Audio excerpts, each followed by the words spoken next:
Hi everyone, I'm Sugandha and you're watching Ready to Get Updated. Welcome back to my channel and yes, आज हम discuss करने वाले हैं code on wages 2019 and yes session 14 है आज chapter 5 हम start करने वाले हैं एडवाइजरी बोर्ड और बहुत कुछ हम इसमें चेक कर चुके हैं। हम इसमें सेशन 1 से लेके सेशन 13 कंप्लीट कर चुके हैं। यस तो चलिए एक क्विक सा रिकैप देखते हैं जिससे हमें ये पता चल रहा है हम क्या क्या मिस कर चुके हैं या क्या क्या कर चुके हैं। ओके तो चलिए हमने देखा था सबसे पहले क्या सेशन 1 to 4 में हमने चैप्टर 1 डिस्कस किया जो था प्रिलिमिनरी और सेक्शन 1 से लेके 4 तक हमने यहाँ पे डिस्कस किया जिसमें बेयर एक्ट को हम बिल्कुल सिंपल लैंग्वेज में समझ रहे हैं। जहां जहां हमें नीड होती है वहां वहां हम एग्जाम्पल से इसको समझते हैं। नेक्स्ट हमने देखा सेक्शन 5 से लेके 14 सेशन 5 में चैप्टर 2 मिनिमम वेजेस।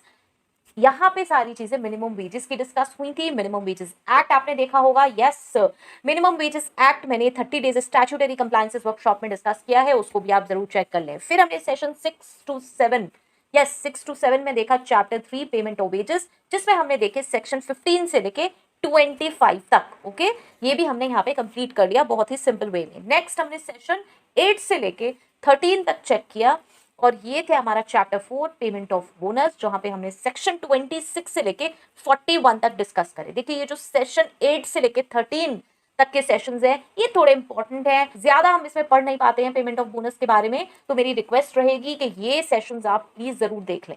ठीक है सो आज हम डिस्कस करने वाले हैं क्या चैप्टर 5 एडवाइजरी बोर्ड सेक्शन 42 और अब जो नेक्स्ट जितने भी चैप्टर्स आएंगे वो बहुत ही छोटे छोटे हैं। हम एक एक चैप्टर को एक एक ट्राई करेंगे, एक एक सेशन में लें जिससे ज्यादा कॉम्प्लेक्स ना हो। पीछे के सेशन जरूर देख लें, पिन कमेंट्स आपको मिल जाएंगे। अगर आप रेडी टू गेट अपडेट पे देख रहे हैं तो यहाँ पे आपको मेंबरशिप लेनी पड़ेगी। इन्हें देखने के लिए कुछ इनिशियल 6-7 सेशंस आपको फ्री मिल गए होंगे।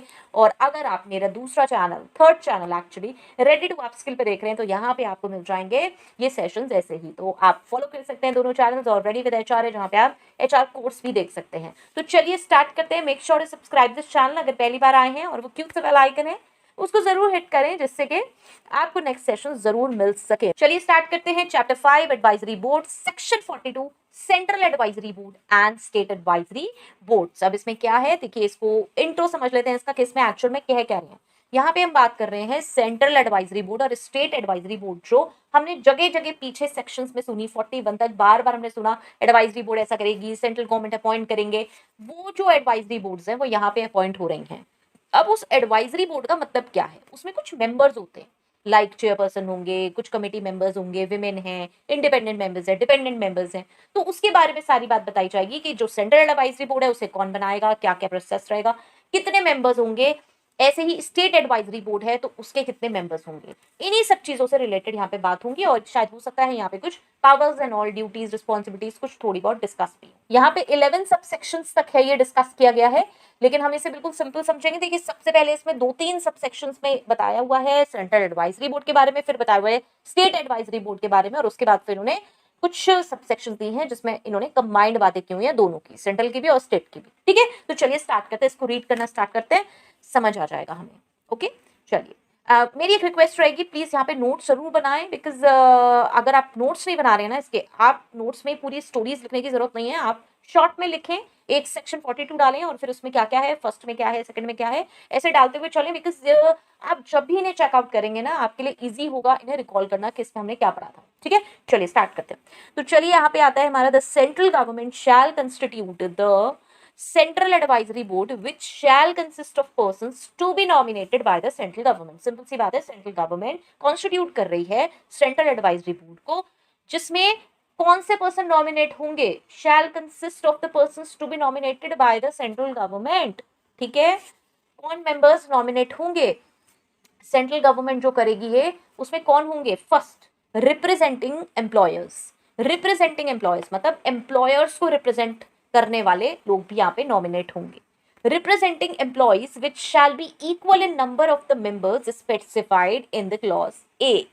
ठीक है रिप्रेजेंटिंग एम्प्लॉयज, भाई एम्प्लॉयर की तरफ से भी कोई होगा, एम्प्लॉय की तरफ से भी होगा, लेकिन एम्प्लॉय की तरफ से जो होगा वो कितना होगा, वो उतना ही इक्वल होगा जितने ऊपर वाले क्लॉज में होंगे। कहीं ऐसा ना हो कि वहां से 50 लोग खड़े हो जाएं और यहाँ पे एक दो ही लोग एम्प्लॉयज को रिप्रेजेंट करेंगे, तो ऐसा नहीं होगा। ठीक है which shall be equal in number of the members specified in clause A.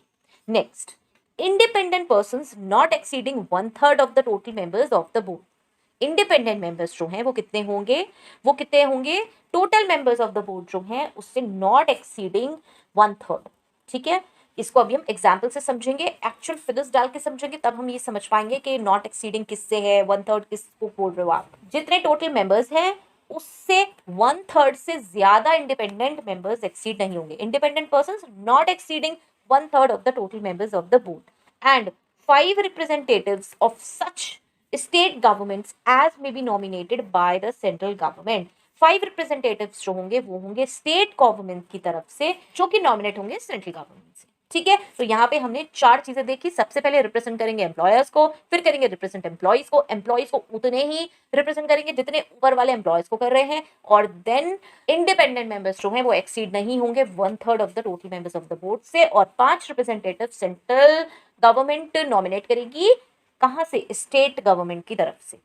ठीक है, स्टेट गवर्नमेंट को वो रिप्रेजेंट करेंगे, वो जो 5 मेंबर्स हैं। ठीक है, next subsection 2, 1/3 of the members refer to in subsection 1, जो सबसेक्शन 1 में मेंशन है उसके 1/3 मेंबर्स जो हैं shall be women, and a member is specified in clause C of the said subsection shall be appointed by the central government as the chairperson of the board। clause C में जो independent person थे, जो 1/3 independent person थे, उनमें से एक chairperson appoint हो जाएंगे। ठीक है, सबसेक्शन 2 में बता रहे हैं 1/3 जो मेंबर्स हैं वो विमेन होनी चाहिए, और एक मेंबर जो हम कह रहे हैं, जो चेयरपर्सन कह रहे हैं, वो हमारे इंडिपेंडेंट मेंबर में से चूज हो जाएंगे। Next, third, the central advisory board constituted under subsection 1 shall from time to time advise the central government on reference of issues relating to।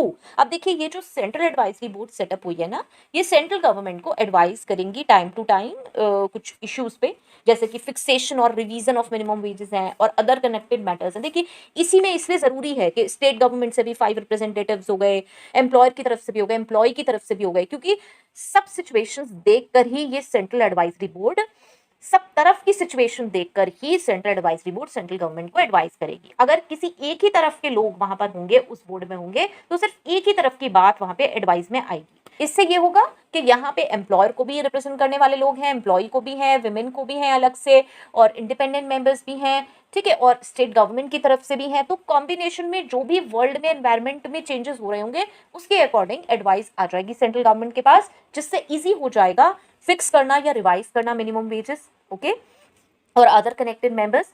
Providing increasing employment opportunities for women. Yes, यहाँ पे obviously women को employment opportunities भी मिलेंगी। The extent to which women may be employed in such establishments और employments as the central government may by notification specify in this behalf। किस extent तक women को employ किया जाएगा किसी सर्टेन एस्टेब्लिशमेंट्स में, एम्प्लॉयमेंट्स में, ये भी नोटिफिकेशन के थ्रू आ जाएगा। Next, any other matter relating to this code, कोई भी अदर मैटर है जो कि इस कोड में आता है वो भी। And on such advice the central government may issue directions to the state government as it deems fit in respect of matters related to issues referred to in the board। अगर जो matters discuss हुए हैं, जो raise हुए हैं, उनके according कोई directions देने हैं तो वो स्टेट गवर्नमेंट को दे देंगे।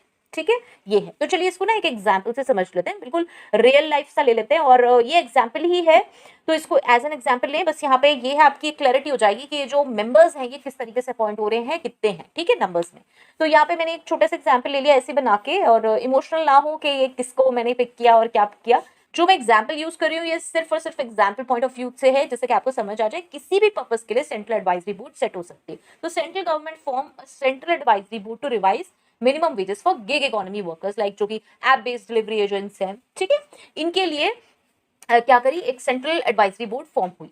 तो कॉम्पोजिशन क्या है, let's assume 5 representatives from companies like Zomato, Swiggy, Ola, यहाँ से हो जाएंगे, ये एम्प्लॉयर्स के हो गए। ठीक है, 5 रिप्रेजेंटेटिव फ्रॉम ट्रेड यूनियंस और worker groups representing delivery workers, ये भी एम्प्लॉयज के हो गए। देखो हमारा सबसे पहले था रिप्रेजेंटिंग एम्प्लॉयर्स, तो 5 रिप्रेजेंटिंग एम्प्लॉयज 5। ठीक है, ट्रेड यूनियंस या वर्कर ग्रुप से, और 3 independent members like labour law experts हो गए, इकोनॉमिस्ट हो गए, एनजीओ लीडर्स हो गए, और 5 स्टेट गवर्नमेंट रिप्रेजेंटेटिव्स फ्रॉम किसी भी स्टेट से, लाइक महाराष्ट्र, दिल्ली, कर्नाटक, कोई भी। ओके, ये सब किसी भी स्टेट से हो सकते हैं। ठीक है, तो यहाँ पे देखिए जैसे टोटल मेंबर्स हमारे 18 हो गए, तो एटलीस्ट 6 मस्ट बी विमेन। ठीक है, 18 में से आपने क्या करना है, सबसे पहले आप निकालो 1/3, तो 1/3 कितना होंगे 6, और 1 इंडिपेंडेंट पर्सन से रिटायर्ड जज और अ प्रोफेसर, ये हो जाएंगे हमारे चेयरपर्सन।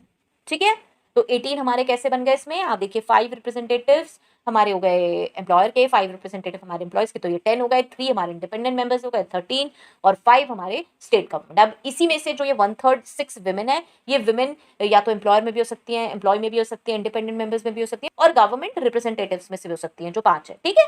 तो विमेन जो ये 6 है ये किसी में से भी ऊपर में से हो सकती है, 5 5 3 5 जो हमने ये ऊपर फिगर ली है। और हाँ, ये डाउट हो सकता है आपको कि 3 इंडिपेंडेंट मेंबर्स क्यों यहाँ पे लिए गए हैं, 3 क्यों बोल रहे हो आप यहाँ पे इंडिपेंडेंट मेंबर्स।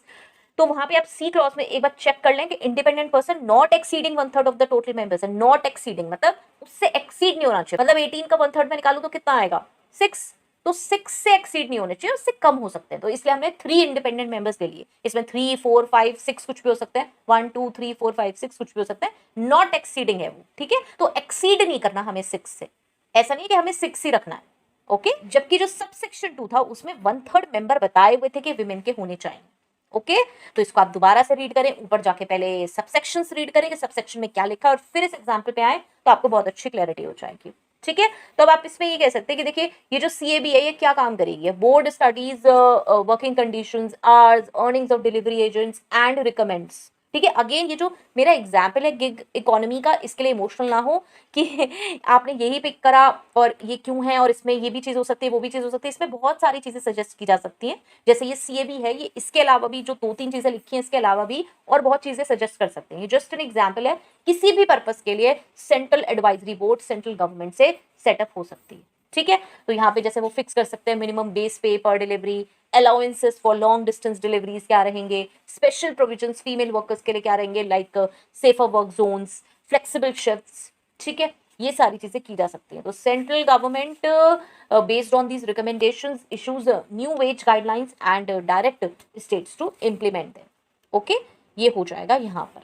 चलिए ये हो गया हमारा क्या, सेंट्रल एडवाइजरी बोर्ड का ये पूरा सारा मैटर हमारा कंप्लीट हो गया। अब चलते हैं सबसेक्शन 4 पे और यहाँ पे ये कह रहे हैं every state government shell constitute a state advisory board for advising the state government. Again वही जैसे central advisory board central government को एडवाइस कर रही है, यहाँ पर हम सेट कर रहे हैं स्टेट एडवाइजरी बोर्ड जो हमें एज एन स्टेट गवर्नमेंट को एडवाइस कर सके। देखिए यहाँ पे ना आपकी एक क्वेरी हो सकती है ये कि भाई ये अपॉइंटमेंट क्यों हो रहा है बोर्ड का, जब गवर्नमेंट को एडवाइस करना और गवर्नमेंट को डिसीजन लेना है तो क्यों ऐसे एडवाइस किया जा रहा है। तो यहाँ पे ये एडवाइस इसलिए किया जा रहा है बिकॉज गवर्नमेंट के पास बहुत सारे स्पेशलाइजेशन है, मतलब बहुत सारे टास्क है, सिर्फ एक काम नहीं है कि wages related employees related issues लेके वो डिस्कस करते रहे। जब हम बोर्ड सेटअप करते हैं तो उन्हें स्पेसिफिकली यही टास्क दिया जाता है कि आपका काम यही है, आप इन मेंबर्स का काम ये है कि भाई आप ये सारी चीजें स्टडी करो और मुझे एडवाइस करो कि भाई अब इसमें क्या क्या चेंजेस करने हैं, ठीक है। तो इसीलिए हर एक्ट में हर लॉ में आपको ये मिलेगा, हर एक्ट में आपको ये पढ़ने को मिलेगा कि बोर्ड सेटअप हुआ है और वो बोर्ड एडवाइस करता है। ये बहुत बेसिक चीज है, आई नो जो जानते हैं लॉ उन्हें लगेगा मैं क्या समझा रही हूँ, ये तो सबको पता होता है, लेकिन जिन्हें नहीं पता उन्हें ऐसा लग सकता है कि यार जब गवर्नमेंट को ही सब कुछ करना है तो आप बोर्ड क्यों सेट कर रहे हो। तो बोर्ड इसीलिए स्पेसिफिकली सेट हुए हैं कि भाई आप इन सारे एरियाज को चेक करते रहो अपने हिसाब से, जो भी मार्केट पे चल रहा है, जो भी एम्प्लॉयज सबकी डिमांड है, और आप मुझे एडवाइस करो कि मुझे क्या करना है, ठीक है। क्योंकि सब एरिया पे खाली गवर्नमेंट बैठ के नहीं देख पाएगी, लेकिन यस जब बोर्ड से उसकी रिक्वायरमेंट आ जाएगी कि भाई उनकी तरफ से एडवाइस आएगी कि ये एरियाज हैं जहाँ पे आपको ध्यान देना है, ठीक है, ये वेजेस का प्रॉब्लम है, ये टाइमली पेमेंट नहीं हो रहा है उसका प्रॉब्लम है, और पॉलिसीज में कुछ प्रॉब्लम है, तो वो सॉर्ट आउट करना, उसको देखना कंपैरेटिवली इजी हो जाएगा, ठीक है। तो चलिए यही है हमारा ये in fixation or revision of minimum wages and other connected matters for the purpose of providing again increasing employment opportunities for women with regard to the extent to which women may be employed in such establishments or employment as a state government। देखिए ये सारी lines वही हैं जो हमने subsection 3 में पढ़ी थी कि सेंट्रल एडवाइजरी बोर्ड क्या क्या काम करेगी, वही काम स्टेट एडवाइजरी बोर्ड करेगी, बस वो स्टेट गवर्नमेंट के अंडर है, ठीक है। Next is in any other matter relating to this code which the state government may refer from time to time to the board, ठीक है।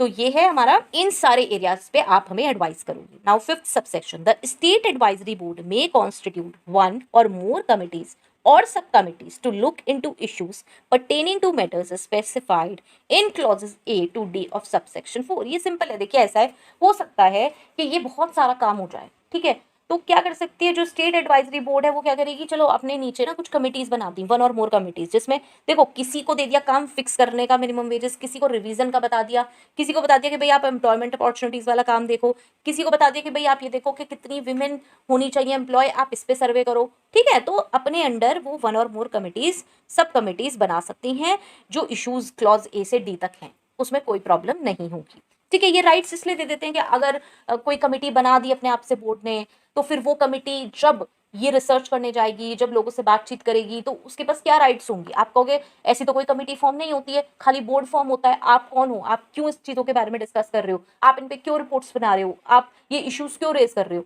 तो स्पेसिफिकली बोर्ड क्या कर रहा है, पहले तो गवर्नमेंट ने बोर्ड को बना दिया और उसके बाद बोर्ड ने कमिटीज और सब कमिटीज बना दी, जिससे कि वो स्प्रेड होकर जगह जगह इन चीजों के बारे में रिसर्च कर सके, प्लानिंग कर सके और फिर ये चीजें एग्जीक्यूशन में लाई जा सके। ठीक है, इनकी प्रॉपर रिपोर्टिंग की जा सके, जिससे कि गवर्नमेंट को एडवाइस किया जाए।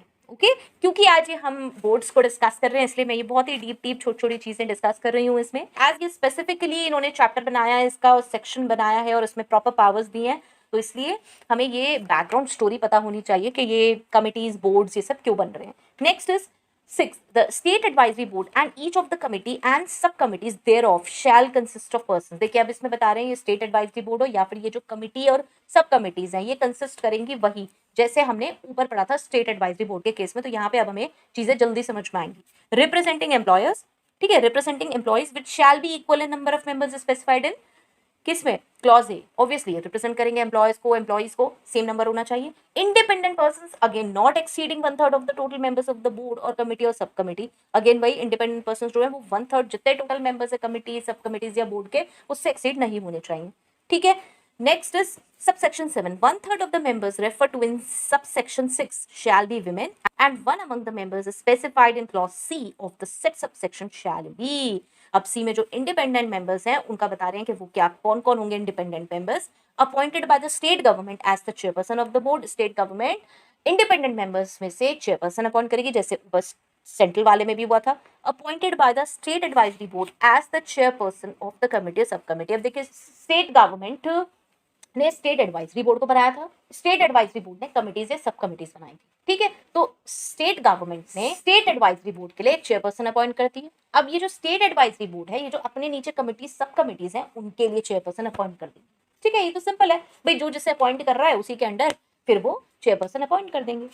Next 8th, in tendering its advice in the matters specified in clause B or clause C of subsection 4, the state advisory board shall have regard to the number of women employed in the concerned establishment or employment, the nature of work, hours of work, suitability for women for employment as the case may be, the need for providing increasing employment opportunities for women, including part-time employment, and such other relevant factors as the board may think fit. देखिए क्या कह रहे हैं, clause B और clause C of sub section 4, पीछे please जाके जरूर देखिएगा। फोर्थ में हमने बी और सी में क्या बात करी थी, फोर्थ में की थी एक तो एम्प्लॉयमेंट अपॉर्चुनिटीज वुमेन को ज्यादा प्रोवाइड करने की बात हुई थी, और सी में हमने बात की थी किस चीज की, कि वुमेन को कितना एम्प्लॉयमेंट दिया जाएगा। ठीक है, कितना एम्प्लॉयमेंट दिया जाएगा वो भी स्टेट गवर्नमेंट बताएगी नोटिफिकेशन से। तो जो ये बी और सी है, इसमें क्या क्या चीज कंसिडर की जाएगी, shall have regard to the number of women employed in the concerned establishment, nature of work, hours of work देखेंगे, suitability of women for employment देखी जाएगी, है ना, एज द केस में भी, और need for providing increasing employment opportunities, क्या need है, और इंक्लूडिंग पार्ट टाइम जॉब्स के बारे में भी देखा जाएगा, पार्ट टाइम एम्प्लॉयमेंट के बारे में भी डिसाइड किया जाएगा। ठीक है, इसमें ये।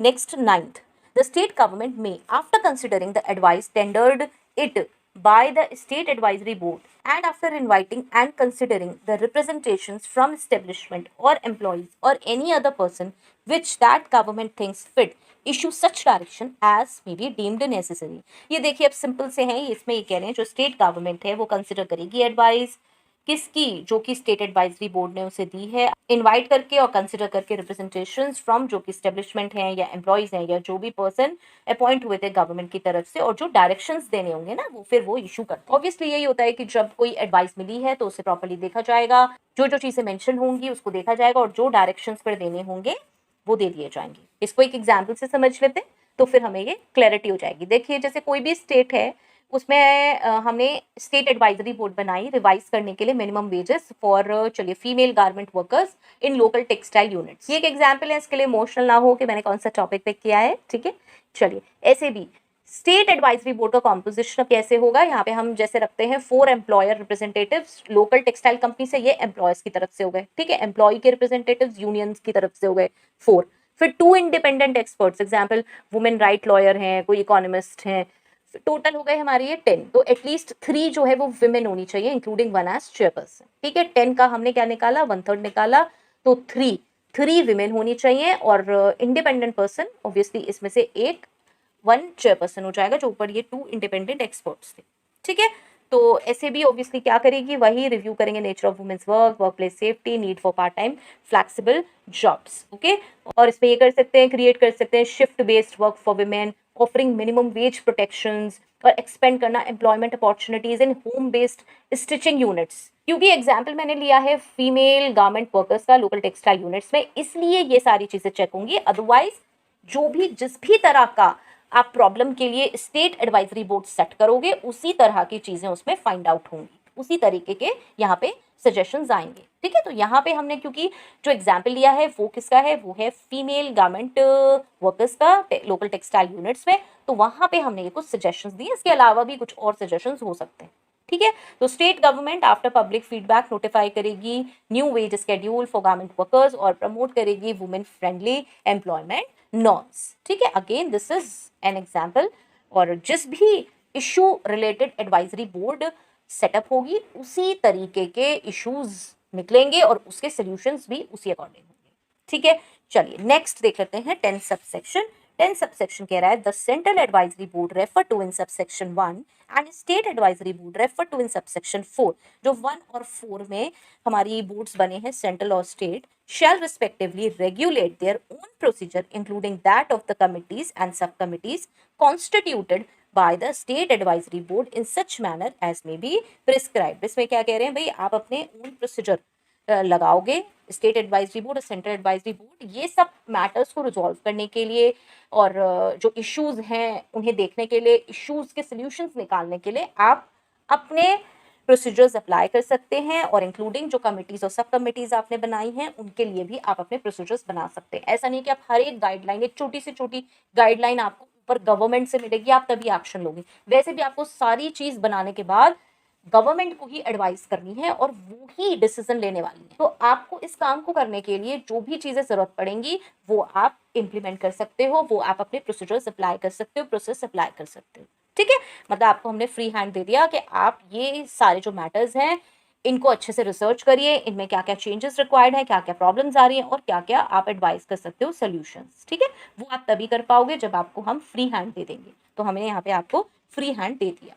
Next, the terms of office of Central Advisory Board referred to in subsection 1 and the State Advisory Board referred to in subsection 4, including that of the committees and subcommittees constituted by the State Advisory Board shall be such as may be prescribed। देखो ये जो board setup होंगे ना, इनके जो duration है कि ये कब तक वैलिड रहेंगे बोर्ड्स, ये प्रिस्क्राइब्ड हो जाएंगे, ये बता दिए जाएंगे। यहाँ पे एक्ट में कुछ नहीं लिखा है। इट कुड बी कि भाई वो जो बोर्ड सेटअप हुआ है 3 मंथ्स के लिए हुआ है, it could be for 6 months, 9 months, 1 year, कोई भी ड्यूरेशन हो सकता है। ये जो मैंने ड्यूरेशंस बोले हैं ये जस्ट एग्जाम्पल है।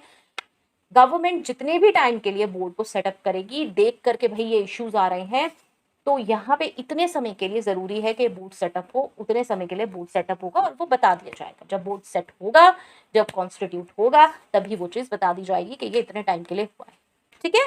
चलिए, तो ये हो गया हमारा 11 सबसेक्शन कंप्लीट। और इसके साथ आई थिंक सो आपने शायद बोर्ड्स और एडवाइजरी बोर्ड्स के बारे में इतना डिटेल में कभी नहीं पढ़ा होगा। हम सिर्फ इतना पढ़ के छोड़ देते हैं कि हाँ भाई चलो ये बोर्ड सेट हो रहे हैं और ठीक है, सेंट्रल ने सेंट्रल का कर दिया और स्टेट ने स्टेट का कर दिया, ठीक है। हो सकता है आपने डीपली नहीं पढ़ा हो सकता है पढ़ा भी हो, ठीक है। आज हमने बहुत सारी छोटी छोटी चीजें इसमें से लर्न आउट कर ली हैं। आई होप सो ये हेल्पफुल हुआ होगा। और चलिए नेक्स्ट सेशन में हेल्पफुल है मुझे जरूर बताएं, हाँ ओके, क्योंकि मुझे सेशंस मैसेजेस बहुत कम आ रहे हैं इन सेशंस पे। चलिए चैप्टर 6 अब हम नेक्स्ट स्टार्ट करेंगे, सेशन 15, जिसमें हम देखेंगे payment of dues, claims and audit, okay. तो ये है हमारा सेक्शन 43, इसमें सेक्शन 44 जिसमें responsibility for payment of various dues है, 44 है payment of various undispersed dues in case of death of employee, और 45 है हमारा claims under code and procedure thereof, ये है हमारा 45।